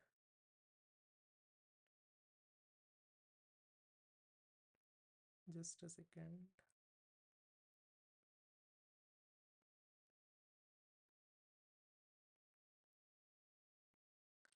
ये ऑगस्ट ऑफर एंड ये अभी हम करेंगे बाद में, ठीक है। लास्ट वाले एक्ट्स, इंडिविजुअल सत्याग्रह अगस्त ऑफर के बाद आता है, वो ये दिखाने के लिए कि हम जो मूवमेंट लॉन्च नहीं कर रहे वो हमारी वीकनेस नहीं है, ठीक है। और जो फर्स्ट लीडर होते हैं इसमें वो विनोबा भावे होते हैं, वो फर्स्ट लीडर होते हैं, एंड सेकंड जवाहरलाल नेहरू होते हैं। दिल्ली चलो मूवमेंट ये स्टार्ट करते हैं। क्रिप्स मिशन भी अभी बताऊंगा। क्विट इंडिया मूवमेंट पे आ जाते हैं, ठीक है। क्विट इंडिया रेजोल्यूशन जो है प्रपोज जवाहरलाल नेहरू करते हैं, इंपॉर्टेंट है। वन लाइनर भी आ सकता है, who propose the resolution. And second Sardar Patel ji करते हैं, ग्वालियर टैंक बॉम्बे में अप्रूव हो जाता है अगस्त 8 1942 में। अच्छा, इंस्ट्रक्शंस क्या थे इसमें कि गवर्नमेंट सर्वेंट आप रिज़ाइन मत करो, सोल्जर्स रिज़ाइन मत कर, आप आर्मी लीव मत करो, आप दोनों जहाँ पे भी हो वहीं पे रहो और हमारी हेल्प करना, ठीक है। स्टूडेंट्स अगर तुम कॉन्फिडेंट हो तो पढ़ाई छोड़ दो। बाकी पीजेंट्स को, प्रिंसेस ली स्टेट्स को, ये सब का इनको कहा गया था अगर ये एंटी गवर्नमेंट है तो आप इनको टैक्स वो और इनकी बात मानो, अदरवाइज मत मानो, ठीक है। सबको अरेस्ट कर लिया जाता है मूवमेंट शुरू होने से भी पहले। अरुणा आसफ अली फिर जो है फ्लैग फहराते हैं और फहराती हैं, ठीक है, और प्रिसाइड करती हैं कांग्रेस पे। उषा मेहता अंडरग्राउंड रेडियो चलाती हैं। पैरल गवर्नमेंट्स बनती हैं इसमें क्विट इंडिया मूवमेंट में। तो पैरेलल मूवमेंट काफ़ी फैक्चुअल चीज़ें हैं उनसे रिलेटेड, हर पैरेलल मूवमेंट का अपना एक रिलेटेड फैक्ट है। जो जैसे पहली पैरेलल गवर्नमेंट बलिया में बनती है चिट्टू पांडे के अंदर, एंड लॉन्गेस्ट पैरेलल गवर्नमेंट सतारा में बनती है, उसका नाम है प्रति सरकार। वहाँ पे गांधी मैरिजेस ऑर्गेनाइज होती है, तो पूछा जा सकता है गांधी मैरिजेस किसने ऑर्गेनाइज कराई थी, तो प्रति सरकार जो सतारा में बनी थी। तमलुक की पैरेलल गवर्नमेंट को जातीय सरकार बोलते हैं, ठीक है। सामांता नाम से एक पर्सन है वो इसको लीड करते हैं, और यहाँ पे विद्युत वाहिनीज यानी कि आर्म्ड ऑर्गेनाइजेशंस ऑर्गेनाइज होती हैं। तलचर में लक्ष्मण नायर, ये विद्युत वाहिनीज पूछ सकते हैं तो तमलुक वाले में होती हैं ये, ठीक है, ये इंपॉर्टेंट है। सोशलिस्ट पार्टी पार्टिसिपेट करती हैं एंड कम्युनिस्ट नहीं करते हैं। गवर्नमेंट मार्शल लॉ नहीं इम्पोज करती है लेकिन बहुत मारती है। एंड पाकिस्तान डे ऑब्जर्व किया जाता है मार्च 23 1943 में। देन ये ख़त्म हो गया है मेनली, ठीक है। हाँ, वो एक्ट्स कर लेते हैं हम लोग। अगस्त ऑफर, इसमें डोमिनियन स्टेटस एक्सप्लिसिटली ऑफर किया था लेकिन सब कुछ वॉर के बाद। Dominion status after war, constituent assembly after war, और उसमें भी मेनली इंडियंस, कम्प्लीटली इंडियंस नहीं। Viceroy executive council majority of Indians, मतलब कम्प्लीटली इंडियंस ही कुछ नहीं देंगे। क्रिप्स में देते हैं लेकिन इसमें नहीं देते हैं। क्रिप्स में ये इसमें इनका कोई एटीट्यूड नहीं होता, ये हमको सीरियसली नहीं लेते हैं। एंड वॉर कैबिनेट भी आफ्टर वो वॉर कैबिनेट, इसमें सारे पोर्टफोलियोज इंडियंस के पास होंगे लेकिन डिफेंस नहीं होगा, तो पता नहीं क्यों लिखते हैं ऐसे स्टेटमेंट विद ऑल पोर्टफोलियोज। मतलब डिफेंस नहीं है, ऑल पोर्टफोलियो वर्ड गलत है, ठीक है, ऐसे याद करना मुश्किल हो जाता है। क्रिप्स मिशन देखते हैं, अब इंडिया क्रिप्स मिशन बाद में लाते हैं जब इनको रियलिटी अपनी पता चलती है कि भाई अब कंट्रोल नहीं किया जा सकता, तो इसलिए गांधी इसको पोस्ट डेटेड चेक कहते हैं कि भाई आपका चेकअप बाउंस हो चुका है, अब हमें नहीं चाहिए जो आप दे रहे हो। अब डोमिनियन स्टेटस दे रहे हो हमें नहीं चाहिए, अब कॉन्स्टिट्यूंट असेंबली दोगे वॉर के बाद हमें भी नहीं चाहिए अब वो भी, ठीक है। ये कहता है आप कॉन्स्टिट्यूशन, आप अपना कॉन्स्टिट्यूंट मेकिंग बॉडी आप सॉलिडली खुद बनाना, लेकिन हम और आप राइट टू सेल्फ डिटर्मिनेशन भी देते हैं हम लोग, लेकिन रिजेक्ट कर देते हैं इसको। और डिफेंस, क्योंकि गवर्नर जनरल की पावर इंटैक्ट रहती है, डिफेंस वगैरह अभी भी इन्हीं के हाथ में रहता है। फिर राजा जी फॉर्मूला है, राजा जी चाहते थे भाई अगर पार्टीशन करना ही है तो करो और काम को ख़त्म करो, इसलिए इन्होंने कहा था कि majority Muslim majority provinces demarcate करो एंड वहाँ पे प्लेबेसाइट हेल्ड करो। अगर प्लेबेसाइट में लोग मांगते हैं पाकिस्तान तो पाकिस्तान दे दो, बाकी बॉर्डर डिस्ट्रिक्ट को अलाउ कर दो कुछ भी ज्वाइन कर लें। And defence railway currency jointly controlled होंगी। देन वेवल प्लान आता है 1945 में, execute governor general executive council को रिकन्स्ट्रक्ट करने के लिए आता है। आईएनसी की तरफ से नेहरू रिप्रेजेंट करते हैं, मुस्लिम लीग की तरफ से Jinnah. And except governor general and commander is chief, सारे एग्जीक्यूटिव काउंसिल मेंबर्स इंडियंस होंगे, ये इसकी रिकमेंडेशन थी। हिंदू और मुस्लिम्स को इक्वल रिप्रेजेंटेशन दे दिया था, गवर्नर जनरल को वीटो दे दी थी but on the advice of the member, ठीक है, बेकार था। कैबिनेट पाकिस्तान कोई भी नहीं देता है एक्सप्लिसिटली, ठीक है, इसलिए इसको कैंसिल कर देता है। जिन्ना भी एग्री नहीं करता और नेहरू अपनी वजह से नहीं करते हैं। कैबिनेट मिशन, क्योंकि इक्वल रिप्रेजेंटेशन देने का क्या मतलब, जो पॉपुलेशन अलग है उनका ये मानना था कि ऐसा नहीं होगा। कैबिनेट मिशन 1946 में आता है, लेबर पार्टी की सरकार आ गई थी, वो कैबिनेट मिशन अपॉइंट करते हैं अंडर लॉरेंस जो सेक्रेटरी ऑफ स्टेट होते हैं। 3 मेंबर कमेटी होती है, एल सी लॉरेंस, ए से अलेक्जेंडर, सी से क्रिप्स, पाकिस्तान को रिजेक्ट कर देते हैं, पाकिस्तान को कोई नहीं देगा, ठीक है। Grouping of provincial assemblies compulsory कर दी थी, मतलब पाकिस्तान को रिजेक्ट कर दिया था लेकिन इन्होंने ना प्रोविंसेस की ग्रुपिंग कर दी थी। अब उसमें क्या होगा, मैंने यहाँ पे स्टेट्स नहीं लिखी हैं, आप ये समझ लेना ग्रुप ए में आज जो भी स्टेट्स इंडिया में है वो इंडिया ग्रुप ए में था। ग्रुप बी में जो नॉर्थ वेस्टर्न फ्रंटियर प्रोविंस थे जो पाकिस्तान का पार्ट बन चुका है वो पाकिस्तान में। ग्रुप सी में जो आज बांग्लादेश है, बांग्लादेश बंगाल असम इनसे मिलके बना है, तो ये ग्रुप सी में थी, ठीक है।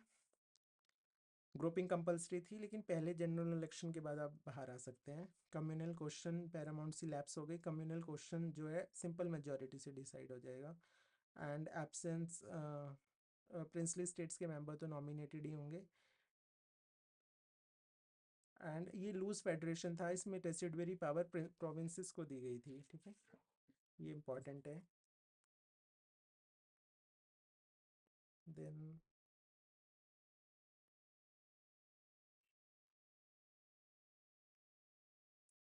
देन माउंटबेटन प्लान देखते हैं। इसमें इन्होंने बोला था पंजाब और बंगाल की असेंबली दो अलग अलग ग्रुप्स में मिलेंगी, एक बार हिंदूज आएंगे एक बार मुस्लिम्स आएंगे। अगर कोई भी ग्रुप सिंपल मेजॉरिटी से कह देगा कि हमको पार्टीशन चाहिए तो पार्टीशन हो जाएगा। और रेफरेंडम होगा Sylhet north western frontier province में, सिंध बलूचिस्तान अपना डिसीजन ले लेंगे। Radcliffe boundary commission appoint कर दिया था, पैरामाउंट सी लैप्स हो गई थी, प्रिंसली स्टेट चाहे अब अकेले रहें या इन दोनों में से किसी को ज्वाइन कर लें, उनको अकेले रहने का भी ऑप्शन दिया था, इंपॉर्टेंट है। वॉइस रॉय का ऑफिस अबॉलिश कर दिया था, गवर्नर जनरल का प्रोवाइड किया था। इंडिया ने तो ब्रिटिशर्स को ही बना दिया था, माउंटबेटन को ही, लेकिन पाकिस्तान के पहले गवर्नर जनरल मोहम्मद अली जिन्ना थे और इंडिया के पहले इंडियन, पहले तो माउंटबेटन थे, पहले इंडियन राजा गोपालाचारी थे। ओके, इन्हीं को भारत रत्न भी मिलता है सबसे पहले 1954 में, जो 3 लोगों को मिलता है। एंड इसमें इनको सारी पावर दे दी थी, यहाँ तक कि आप इंडिपेंडेंस एक्ट को भी रिपील कर सकते हो।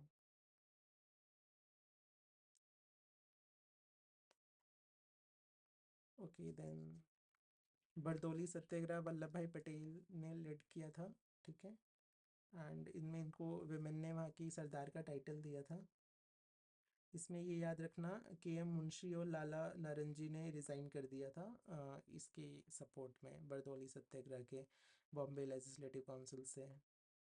बाकी ये ट्राइबल मूवमेंट का पेज है प्रॉपर। अगर कभी ऑर्डर आ जाए ना, चाबी हो कोई, ये मैंने ऐसे बनाया था, तो ये सबसे पहले मूवमेंट है, Chuar, Bhil and Hos and Santhal and Savera.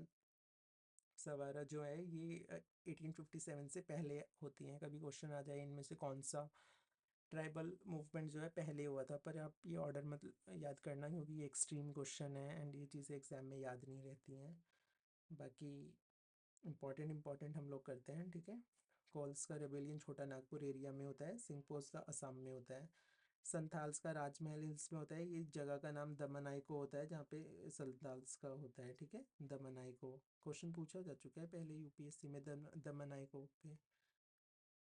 Okay then Mundas, Mundas पे तो क्वेश्चन आ ही चुका है, उलगुलान पे है ना, और यहाँ पे एक नया कल्ट भी फॉर्म होता सिंगा बोंगा, ठीक है। एंड खून घाटी सिस्टम के ये अगेंस्ट थे, जो कि जॉइंट टेन्योर सिस्टम था। देन और ये भी इम्पॉर्टेंट है, छोटा नागपुर एरिया में होता है, यात्रा भगत इनको हेड करते हैं, और ताना भगत मूवमेंट इसी से रिलेटेड है क्योंकि इनका नाम भगत है, ठीक है। नॉर एंड कैंपेन भी इसी में होता है। चेन चूज नलामला में है, ये पालानाडु फॉरेस्ट सत्याग्रह इनसे रिलेटेड है, ठीक है। वेलुथम्पी रिवोल्ट ट्राइबल मूवमेंट नहीं है, लेकिन ये याद रखना कुंडारा प्रोक्लेमेशन किससे रिलेटेड है, तो वेलुथम्पी से। रिवोल्ट और आपको लीडर का नाम याद रखना पड़ेगा, ठीक है। ये मैच करा सकते हैं, पीसीएस में तो कराते ही हैं, यहाँ पे भी करा सकते हैं। तो खास तीर्थ पे जाऊंगा मैं, खास तीर्थ, और खास लोगों से डर लगता है, डरमनिक एंड कोल बुद्धू भगत, कच्चा अंगा, ये संबुदान है, कोया सीताराम राजू, ठीक है। सीता माता खो गई थी, उससे ऐसी कुछ भी ट्रिक बना के आपको याद करना पड़ेगा क्योंकि हिस्ट्री ना याद नहीं होती है। नेक दास उसका नेक रूप है। एंड सवेरा ढूंढ रहा हूँ मैं, सवेरा ढूंढ से ना। संथाल आप प्रोनाउंसिएट भी ऐसे ही कर सकते हैं, हमको किसी को दिखाना नहीं है, we just need to learn. Santhal Sidhu and Kanhu, and Oraons Jatra Bhagat, पेंचूज हनुमंथो, and okay. Ramosi rebellion Chittur Singh ने लेड किया था। बाकी ये खून चक्र बिसोई खून चक्र से, कोया टॉमस सोरा है। चुवार रिबेलियन दुर्जन सिंह, ठीक है। चोर दूर भाग गया, इस तरह से कुछ भी याद कर सकते हैं। चोर जंगल चला गया, जंगल महल रिबेलियन क्योंकि इससे रिलेटेड है, ठीक है। नामधारी मूवमेंट हमने देखा था, राम सिंह है। कई बार कुछ कीवर्ड पे अगर क्वेश्चन आया तो याद रखना, सिंगा बोंगा कल्ट और उलगुलान मुंडास से रिलेटेड है, पाला नाडो चेंचूस से रिलेटेड है, जंगल महल चुआर से रिलेटेड है, और मान्यम हम सबसे ज़्यादा किसको मानते हैं, राम जी को मानते हैं, ठीक है। तो रंपा रिबेलियन से रिलेटेड है। अलोरी सीताराम सीता माँ को सबसे ज़्यादा मानते हैं, तो उनसे रिलेटेड है मान्यम रिबेलियन, याद रख लेना। ओके, देन सिविल सर्विसेज पे आते हैं। फर्स्ट इंडियन सिविल सर्वेंट जिन्होंने क्लासीफाई पेपर पास किया था वो सत्येंद्र नाथ टैगोर थे। देन इसमें वेलेस्ले ने फोर्ट विलियम कॉलेज बनाया था ट्रेनिंग के लिए, लेकिन यूपीएससी के क्वेश्चन में इसका दोनों ऑप्शन थे, तो उन्होंने ओरिएंटल लर्निंग के लिए बनाया था, इस ऑप्शन को माना गया था, ठीक है। दोनों ही ठीक है, लेकिन ये याद रखना। Statutory civil service return form करते हैं, दो तरह में क्लासिफिकेशन होता है, कोऑर्डिनेटेड एंड नॉन कोऑर्डिनेटेड। तो ये आया था कि हम कोऑर्डिनेटेड की 1/6 सीट जो है इंडिया की हाई फैमिली से नॉमिनेट कर देंगे। इनडायरेक्टली सिस्टम फेल हो जाता है क्योंकि था भी बेकार ही। एचिटसन कमिटी पब्लिक सर्विसेज पे आई थी, इसको अच्छी पढ़ना, ठीक है। सब कुछ अच्छा है, एज बढ़ा दी थी 23 साल तक, ठीक है। और कोविटेड और अनकोविनेटेड का क्लासिफिकेशन ड्रॉप कर दिया था, नाइस थिंग। और बाकी क्लासीफाई इंपीरियल प्रोविंशियल सबऑर्डिनेट में करते हैं। देन ली कमीशन इम्पॉर्टेंट है, इसे सेंट्रल पब्लिक सर्विस कमीशन आता है। वैसे 1919 एक्ट भी सेंट्रल पब्लिक सर्विस कमीशन जो है 1919 एक्ट देता है, और बाकी फेडरल प्रोविंशियल एंड जॉइंट 1935 देता है। ली कमीशन इसलिए अच्छा है क्योंकि इसने डायरेक्ट पैरिटी की बात करी थी कि भाई 50% यूरोपियंस लाओ एंड 50 इंडियंस, तो इक्वालिटी लाए थे ये 15 ईयर्स में। बेसिकली ये था 40 इंडियन लाओ, 40 यूरोपियंस एंड 20 इंटरनल प्रमोशन से करो, तो इसलिए हम बोलते हैं 50-50 पैरिटी, 40-40 को। पब्लिक सर्विस कमीशन की बात करी थी। पुलिस सिस्टम ये सब ना, इसमें जो पुलिस सिस्टम में है वो मैंने यहाँ पे नीचे लिखा हुआ है, तो हम जल्दी से नीचे से ही कर लेंगे। वॉरेन हेस्टिंग जो है वो पुराने ज़माने, कॉन्सेप्ट ये समझ लो, वॉरेन हेस्टिंग पुराने ज़माने से रिलेटेड है, तो वो वैसे ही काम करेंगे। कॉर्नवालिस मॉडर्नाइज करेंगे, और बेंटिक हमेशा उल्टा करेंगे कॉर्नवालिस का। तो वॉरेन हेस्टिंग फौजदारी इंस्टीट्यूशन लाए थे और ज़मींदार को पुलिस बनाया था। कॉर्नवालिस ज़मींदार की पावर वापस ले लेंगे, वो सर्कल या थाना सिस्टम लेके आए थे जो आज चल रहे हैं हमारे में। हर डिस्ट्रिक्ट में एसपी लाए थे और ज़मींदार की पावर ले ली थी। मायो एसपी को डिवीज़न में लाए थे, डिस्ट्रिक्ट में नहीं। और बेंटिक वो करेंगे जो कॉर्नवालिस ने किया, उसका उल्टा करेंगे। वो एसपी का ऑफिस लाए तो ये एसपी का ऑफिस अबॉलिश करेंगे, ठीक है। 1860 में पुलिस कमीशन होता है, उसको हेड सर चार्ल्स नेपियर करते हैं, याद रखना। एंड 19 टू वाला पुलिस कमीशन फ्रेजर कमीशन के नाम से जाना जाता है। तो फ्रेजर कमीशन जो है पुलिस कमीशन था, ये सीआईडी का, क्रिमिनल इन्वेस्टमेंट डिपार्टमेंट का इस्टेब्लिशमेंट बताता है। फिर अब हम जुडिशरी देखते हैं। जुडिशरी में भी मैंने नीचे लिखा हुआ है, ठीक है। वारन हेस्टिंग फिर से वही काम करेंगे, और दीवानी अदालत फौजदारी चलेंगी। दीवानी में हिंदू हिंदू लॉ से, सिविल में, और मुस्लिम मुस्लिम लॉ से, है ना। लेकिन फौजदारी ऐसे नहीं चल सकती, तो वो केवल मुस्लिम लॉ चलता था। कॉर्नवालिस मॉडर्नाइज करेंगे, फौजदारी वगैरह इन सबको अबॉलिश करेंगे। दीवानी अदालत का नाम बदल के डिस्ट्रिक्ट, सिटी, ज़िला, इस तरह से कोर्ट का नाम रखेंगे। एंड सी से कॉर्नवालिस, सी से सर्किट कोर्ट, वो सर्किट कोर्ट को इस्टेब्लिश करेंगे। एंड ये प्रोविंशियल कोर्ट ऑफ अपील थे, 4 थे नंबर में। एंड बाकी कलेक्टर की मजिस्ट्रेरियल पावर्स ले ली गई थी, ठीक है। तो लॉ एंड ऑर्डर देख बस इस तरह से। ये जो सर्किट कोर्ट थे और रजिस्ट्रार कोर्ट, ये यूरोपियंस के अंदर थे, ठीक है। ऐसे याद कर सकते हो। सर्किट वर्ड क्या है? इंग्लिश वर्ड है। रजिस्ट्रार इंग्लिश वर्ड है, ठीक है। तो ये यूरोपियंस के अंदर थे।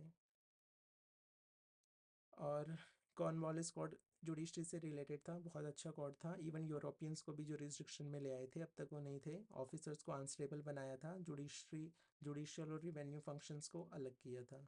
बेंटिक क्या करेंगे? जो बताया, कॉर्नवालिस का उल्टा करेंगे। कॉर्नवालिस सी से सी सर्किट कोड लाए थे, ये उसको अबॉलिश करेंगे। एंड ये सुप्रीम कोर्ट में पर्शियन को रिप्लेस करके इंग्लिश ले आएंगे, पूछा जा सकता है क्वेश्चन। और ये लॉ कमीशन बनाएंगे मैकॉले के अंदर। बाकी सदर दीवानी अदालत से रिलेटेड देखो, अगर सदर दीवानी अदालत कैलकाटा पूछे तो सी से सी कॉर्नवालिस है। सदर दीवानी और निज़ामत अगर इलाहाबाद पूछें तो ए बी बेंटिक है, ठीक है। ये हो गया, ये सब बता दिया है ना। कॉर्नवालिस कोर्ट यूरोपियन आंसरेबल कर दिया। Supreme court. लोकल बॉडीज़ का देखते हैं। मायो रेजोल्यूशन आया था, लोकल बॉडीज से रिलेटेड था। प्रोविंशियल गवर्नमेंट को लोकल टैक्सेशन पावर्स दे दी गई थी। फिर रिपन रेजोल्यूशन 1882 में आता है। रिपन को father of local self government बोलते हैं, क्योंकि इन्होंने ना नॉन ऑफिशियल्स की मेजॉरिटी अलाउ कर दी थी, केवल मेंबर में नहीं, चेयरपर्सन में भी। Non officials in majority in local bodies and also as chairperson. फिर होप हाउस कमीशन किससे रिलेटेड है? डिसेंट्रलाइजेशन या लोकल बॉडीज से रिलेटेड है। ओके, इंडियन प्रेस देखते हैं। ये आप याद रखना, लाइसेंसिंग रेगुलेशन 1835 वाला एक्ट था, ये गुड रिफॉर्म था। इसलिए मेट कैल्फे को लिबरेटर और प्रेस बोलते हैं। इसमें केवल एड्रेस बताना था अपना, और कोई रिकमेंडेशन नहीं थी। आपने प्रेस कहाँ पे लगाई है उसका एड्रेस बता दो। इसी वजह से ना इंडिया में बहुत न्यूज़पेपर्स आ गए थे। तो ब्रिटिश का मानना था कि इसीलिए 1857 रिवॉल्ट हो गया, लोग बहुत अवेयर हो गए। तो बाद में फिर ये रजिस्ट्रेशन एक्ट 1867 लाते हैं, बहुत गंदा एक्ट लाते हैं। न्यूज़पेपर्स हम बाद में ही पढ़ेंगे, ठीक है। एंड फिर वर्नाकुलर प्रेस एक्ट आते हैं 1878 में, लिटन लेके आते हैं इसको, ठीक है। इसको रिपील रिपन करते हैं। इसमें ये था, मेनली लोगों को तो इंग्लिश नहीं आती, उनको तो वर्नाकुलर लैंग्वेज आती है अपनी लोकल रीजनल। तो इसमें ये था, वर्नाकुलर वाले क्रिटिक नहीं कर सकते। तो पता है इससे बचने के लिए अमृत बाज़ार पत्रिका रातों रात इंग्लिश में कन्वर्ट हो जाती है। तो ये याद रखना, कभी आ जाए ना अमृत बाज़ार पत्रिका पे एक्शन हुआ था इसके अंडर, तो नहीं हुआ था, वो रातों रात इंग्लिश में बदल गई थी। बाकी कोई न्यूज़पेपर आए हैं तो हाँ ठीक है हुआ था, लेकिन इसमें नहीं हुआ था। जैसे सोम प्रकाश, डका प्रकाश, इनमें हुआ था, लेकिन ये मेजर वाले पे ये बच गया था। रिपन ने इनको रिपील किया था, इस वाले गंदे एक्ट को। एंड पहले जर्नलिस्ट जो इम्प्रिजन होते हैं वो सुरेंद्रनाथ बनर्जी हैं। तिलक भी अरेस्ट होते हैं क्योंकि वहाँ पे मर्डर हो जाता है जस्टिस रैंड का, और उनकी जो वो पोएम लिखते हैं उसका उसको रीज़न मानते हैं, शिवाजी अटरेंसिस, केसरी लैंग्वेज में। तो शिवाजी अटरेंसिस किसने लिखी है? तिलक ने लिखी है।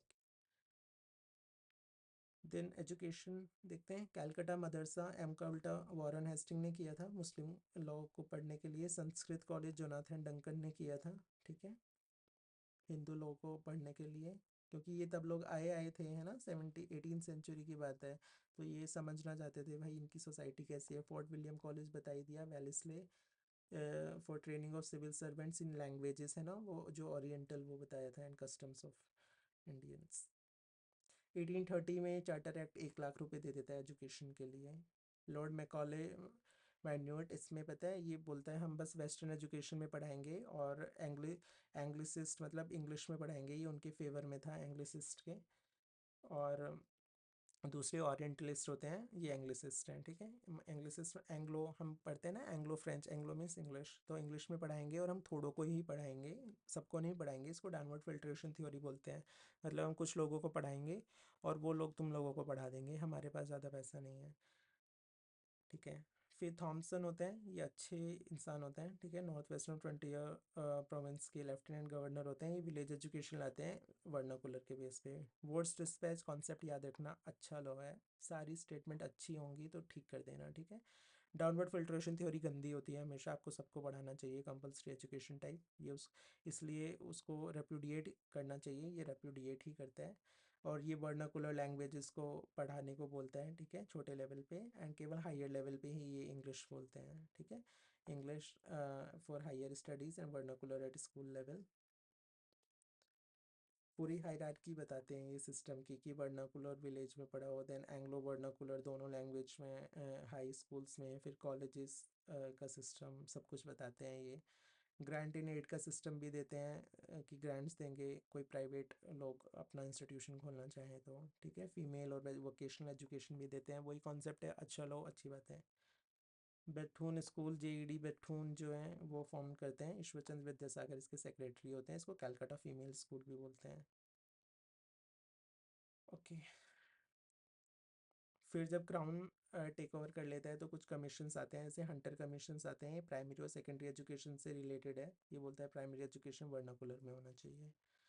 फिर इंडियन यूनिवर्सिटी एक्ट आता है, कर्जन के टाइम पे रेलिक कमीशन की रिकमेंडेशन के बेस पे पूछा जा सकता है कमीशन की किसकी रिकमेंडेशन पे बेस था, एंड ये सब कुछ बहुत बेकार कर देता है, बहुत स्ट्रिक्ट कंडीशन कर देता है, ठीक है। तो ये नेगेटिव एक्ट ही समझ रहा है इसको। सैडलर कमीशन ये पूरी की पूरी सैड कंडीशन देखता है, बेसिकली कैलकाटा यूनिवर्सिटी को पढ़ने के लिए आता है, लेकिन सबके बारे में ही बता देता है, सब वो सब कोई रिव्यू कर लेता है, ठीक है। ये सिस्टम रिकमेंड करता है 10+20+3 का पूछा नहीं जाएगा। और ठीक है, हर्टो कमीशन इसको याद करना है, ये केवल ये कहेंगे कि भाई आप सबको ऊपर लेवल पे मत पढ़ाओ, जो डिजर्विंग है उनको ही पढ़ाओ, हमने ठीका नहीं उठाया है, इस तरह से करते हैं, ठीक है। बाकियों को 8वीं के बाद वोकेशनल एजुकेशन देके छुट्टी कर दो, एंड हाई स्कूल में उनको ही पढ़ाओ जो डिजर्विंग है, ठीक है। No hasty expansion or compulsion in education. Only deserving students should go for high schools and intermediate stage. Surgeon plan बोलता है प्राइमरी कंपलसरी करो, high school selected, same as Hartog, ठीक है। वर्धा स्कीम अच्छी scheme है, Zakir Hussain committee के base पे आती है, Gandhian education related, okay.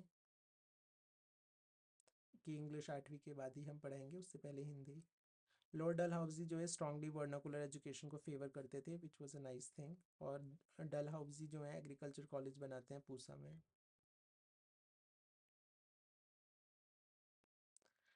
Then peasant movement देखते हैं, indigo revolt Digambar Biswas and Vishnu Biswas led करते हैं, बाकी आपको पता है। पबना पबना जो पबना में एग्रीनियन लीग्स होती हैं उनको ईशान चंद्र रॉय करते हैं। डेक्कन राइट्स क्यों हो जाते हैं, वहाँ पे मेनली कॉटन ग्रो होता है, ठीक है। अमेरिका में सिविल वॉर चल रहा होता है तो कॉटन की सप्लाई पूरी इंडिया से आ रही होती है, तो इंडियंस को अच्छे रेट मिल रहे होते हैं, लेकिन फिर वहाँ पे वॉर रुक जाता है, तो अब वो भी सप्लाई करेंगे, प्राइस क्रैश कर जाते हैं, इन लोगों के पास रेंट देने का भी पैसा नहीं बचता, तो वहाँ पे राइट्स हो जाते हैं, वो इनको पकड़ लेते हैं, ज़मींदार जेल में डाल देते हैं, मारते हैं। बाद में गवर्नमेंट को प्रेशर में डेक्कन एग्रीकल्चर रिलीफ एक्ट लाना पड़ता है, जिसमें वो बोलता है कि अगर ये अपने कर्जे नहीं चुकाएंगे, डेट नहीं चुकाएंगे, तो भी आप इनको इम्प्रिजन नहीं कर सकते।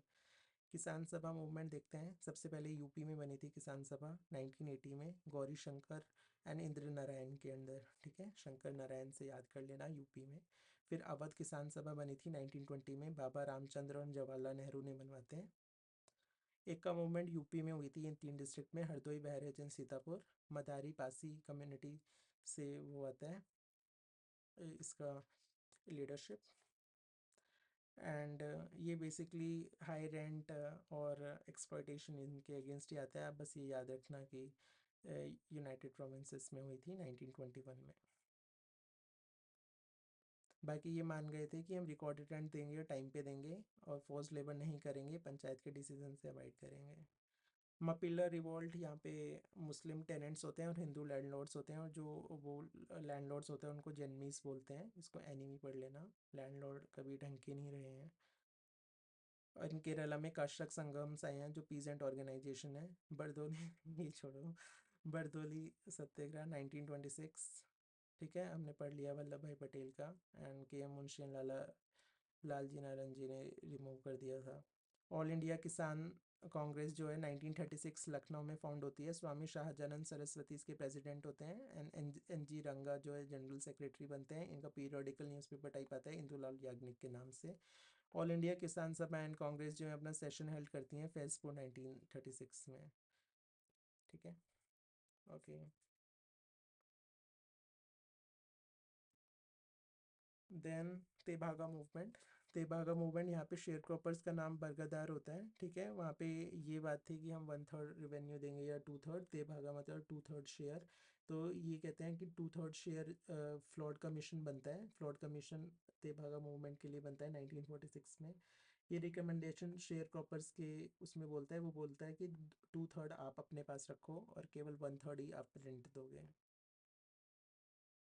मुस्लिम लीग की वहाँ पे सरकार होती है बंगाल में, हमने पढ़ा ना, बंगाल में वो बना लेते हैं कृषक प्रजा पार्टी के साथ। वहाँ पे वो बरगरदारी बिल भी ले आते हैं इसको रिप्रेस करने के लिए, मतलब इनके फेवर में। तो धीरे धीरे मूवमेंट वो हो जाती है, दब जाती है। तेलंगाना मूवमेंट हैदराबाद में होता है, ठीक है। देशमुख लैंडलॉर्ड्स को दोराज बोलते हैं, फोर्स लेबर को बेठीस बोलते हैं। सेम यही कंसर्न्स रहते हैं। सारे रिजल्ट्स जो होते हैं पॉजिटिव रहते हैं, सब कुछ अच्छा हो जाएगा। एग्रीकल्चर वेजेस बढ़ जाएंगी, जो कब्जा की हैं लैंड्स वो वापस कर देंगे, एवरीथिंग ओके। वर्किंग क्लास का ये देखते हैं, मॉडरेट्स का याद रखना, इन्होंने सपोर्ट नहीं करे थे फैक्ट्रीज एक्ट्स को। All India trade union Congress, Lala Lajpat Rai president, and Chaman Lal भी फर्स्ट सेक्रेटरी आ जाए तो ठीक है, अगर वी एम पवार आ जाए तो ये भी ठीक है। ओके, देन लाला लाजपत राय फर्स्ट थे जिन्होंने कैपिटलिज्म को इंपीरियलिज्म से लिंक किया था। ट्रेड यूनियन एक्ट 1926 इतना गंदा नहीं है, जो बाद में है वो गंदा है। ये इसने ट्रेड यूनियंस को लीगल माना था और उनको इम्यूनिटी भी देता था सिविल एंड क्रिमिनल प्रोसिक्यूशन से, लेजिटिमेट एक्टिविटीज़ के लिए, लेकिन पॉलिटिकल पे कुछ पाबंदियाँ थी। पब्लिक सेफ्टी ऑर्डिनेंस तो गंदा था, जो हमने पढ़ा था, स्वराज पार्टी ने डिफीट किया था, ठीक है, डिपोर्ट करने का। इसमें फॉरेन कम्युनिस्ट और ट्रेड को प्रोविज़न था। इंडिया में ट्रेड यूनियन मूवमेंट को कमज़ोर करना चाहते थे। फिर ट्रेड डिस्प्यूट एक्ट 1929 आया था। इसने कंपलसरी कर दिया था appointment of court of inquiry और कंसल्टेशन बोर्ड। और इसने पब्लिक यूटिलिटी सर्विस में इलीगल कर दिया था, अनलेस आप 1 महीने का नोटिस दो। अब आप 1 महीने का नोटिस दोगे तो आप फिर कर ही नहीं पाओगे, है ना। 1 महीने में वो आपको वैसे ही टैकल कर लेंगे। फिर Meerut conspiracy case, basically reason क्या था, मेन चार्ज किया था कि ये दंगे उस्मानी, ये सारे लोग कॉन्स्पिरेसी कर रहे हैं। एक कम्युनिस्ट की मीटिंग होती थी, कम्युनिस्ट इंटरनेशनल, उसकी एक ब्रांच इंडिया में बनाने की, ठीक है। और इनको फॉरेनर्स जो है सपोर्ट कर रहे हैं, फिलिप स्प्रैट एंड ब्रैडली। तो क्वेश्चन आ जाए ना, ब्रैडली फिलिप स्प्रैट किससे रिलेटेड है, तो मेरठ कॉन्स्पिरेसी केस से रिलेटेड है। ये सारे बंदे इनसे रिलेटेड थे, ठीक है। इनको अरेस्ट कर लेते हैं। N M Joshi all India trade union federation form करते हैं, देन हो गया। एंड नेवल रेटिंग्स 1946 में स्ट्राइक करती हैं HMIS तलवार। गांधी मुस्लिम लीग सब इनको क्रिटिसाइज करते हैं। फैक्ट्रीज एक्ट देख लेते हैं पहले। तो factory act British on T and coffee plantation पे नहीं लगते हैं, ठीक है। इंडियन फैक्ट्री एक्ट देखते हैं 1881 वाला। ये चाइल्ड लेबर से प्राइमरीली डील कर रहा था और किसी चीज़ से नहीं। 7 साल से बच्चा काम नहीं कर सकता नीचे, और 9 घंटे से ज़्यादा काम नहीं कर सकता। तो एज 7, वर्किंग आवर्स 9, ये रिवर्स हो जाएंगे सेकंड में, ठीक है। एज प्रोहिबिटेड की 9 हो जाएगी, वर्किंग आवर्स घट के 7 हो जाएंगे। हर हफ्ते एक छुट्टी, तो 4 holidays per month. Hazardous machinery को फेंस करना है। फैक्ट्री एक्ट 1921, इसने मिनिमम एज 9 कर दी और मैक्सिमम 14 थी। मैक्सिमम वर्किंग आवर्स 7, विमेन के भी मैक्सिमम आवर्स रेगुलेट हो गए 11, 1.5 घंटे का ब्रेक मिलेगा। मैन के वर्किंग आवर्स रेगुलेट नहीं हुए। वीकली हॉलीडेज सबको मिलेगी, ओके। इसमें आप ऑर्गेनाइजेशंस में ये याद रखना कि डेक्कन एजुकेशन सोसाइटी से गोपाल गणेश अगरकर और तिलक रिलेटेड है, ठीक है। 1884 पूना में बनी थी। And then servants of social service league याद रखना, एन.एम. जोशी हैं, मुंबई में 1911 में बनी थी। 1914 इलाहाबाद में सेवा समिति बनी थी, कुंजरो है, इंपॉर्टेंट है। रेवोल्यूशनरी ये सब हमने पढ़ लिया है, ठीक है। देन ये कुछ सिविल रिबेलियन मूवमेंट, मुस्लिम्स की पागलपंथी, जो हमने करम शाह टीपू शाह का कर लिया था। एक तारीखी मूवमेंट भी थी, तो तीतू मीर बंगाल की थी। रिलीजियस मूवमेंट भी थी और जमींदार्स के अगेंस्ट भी थी। एक फराजी मूवमेंट भी थी, इंडिजिनस ओरिजिन में थी। 3 लीडर थे फराजी मूवमेंट के, हाजी शरीयतुल्लाह, हाजी और दादा और मियाँ, ठीक है, दादू मियाँ, नया मियाँ। इस्लाम को वो सभी ओरिजिनल फॉर्म में चाहेंगे, सैयद अहमद खान वाली मूवमेंट के आगे अलावा, ठीक है। वहाबी मूवमेंट हमने देख ही लिया, सैयद अहमद और बरेली ने लाए थे, और इनका जो सेंटर था वो नॉर्थ वेस्टर्न फ्रंटियर प्रोविंस में सिताना था, ठीक है। हिंदू मुस्लिम यूनिटी की बात करते थे और 1857 वॉर को सपोर्ट किया था, इसीलिए कि वापस मुस्लिम रूल आ जाए। Society for translating European science को 1825 में बनी थी। ये एक्विजिशन ऑफ जनरल नॉलेज 1838 में बनाई थी। ये डेरोजियो, जो बहुत रेडिकल रिफॉर्म्स मांगते थे, उनके फॉलोवर्स ने बनाई थी। And Indian association for cultivation of science Mahendra Lal Sircar ने बनाई थी। ओके, ये कुछ कमीशंस हैं, ये तो सब हमने पढ़ लिए हैं एजुकेशन वाले में। फेमाइन का स्ट्रेटजी याद रखना, ये फेमाइन कमीशन है, मैकडोनल्ड भी एंड कैंपबेल भी। फिर फ्रेजर कमीशन पुलिस रिफॉर्म्स में हमने पढ़ा है 1902 में, जिसने सीआईडी को रिकमेंड किया था। वाइटले कमीशन को ले से लेबर पढ़ लेना, सप्रू को बाद में यू आ रहा है अनएम्प्लॉयमेंट पढ़ लेना। चल फील्ड में आर्मी रहती है। एंड फ्लॉड कमीशन हमने देखा है बंगाल में, है ना, जो बोलता है कि आप 1/3 ही रेंट देंगे एंड 2/3 अपने पास रखो। स्कीन कमीशन आर्मी के इंडियनाइजेशन से रिलेटेड है। And league Aitchison commission, Lee commission हमने देखा सिविल सर्विस से। स्लिंगटन कमीशन भी सिविल सर्विसेज से रिलेटेड है। अरुंडेल कमीशन पॉलिटिकल रिफॉर्म्स से। लिनिथ गो, पीछे ग्रो आ रहा है, ग्रो मतलब एग्रीकल्चर। मुडीमान कमेटी याद रखना, 1919 में वो आया था, डायरकी आया था, तो उसी के लिए आया था, लेकिन 1924 में बन गई थी। तो इसने कहा था कि यार अभी इतना टाइम नहीं हुआ है, अभी और देखो डायरकी सही है या गलत है, कम। तो मेजॉरिटी व्यू था, माइनर चेंजेस ही बताए थे। उसने ये कहा था अभी तो इम्प्लीमेंट भी नहीं हुआ, तो कहा नहीं जा सकता कि फेल हुआ है। इंडियन मेंबर्स भी थे इसमें। ओके, ये एंग्लो मैसूर वॉर हमने देख लिया है, फोर्थ वाला वेल इसलिए होता है, ये इनका order. And Anglo Maratha war में पूछ लिया जाता है थर्ड वाले में कि हेस्टिंग्स थे। ये हेस्टिंग्स ना वॉरेन हेस्टिंग नहीं है, दूसरे हेस्टिंग्स हैं थर्ड वाले में। पहले में वॉरेन हेस्टिंग है, फिर वेलेस्ले एंड देन हेस्टिंग्स। सीख वॉर बता दिया है। रोहिल्यास का देख लेना, सब कभी वॉर आ जाए ना, मतलब तो सबसे पहले रोहिला लगा देना टाइमलाइन में।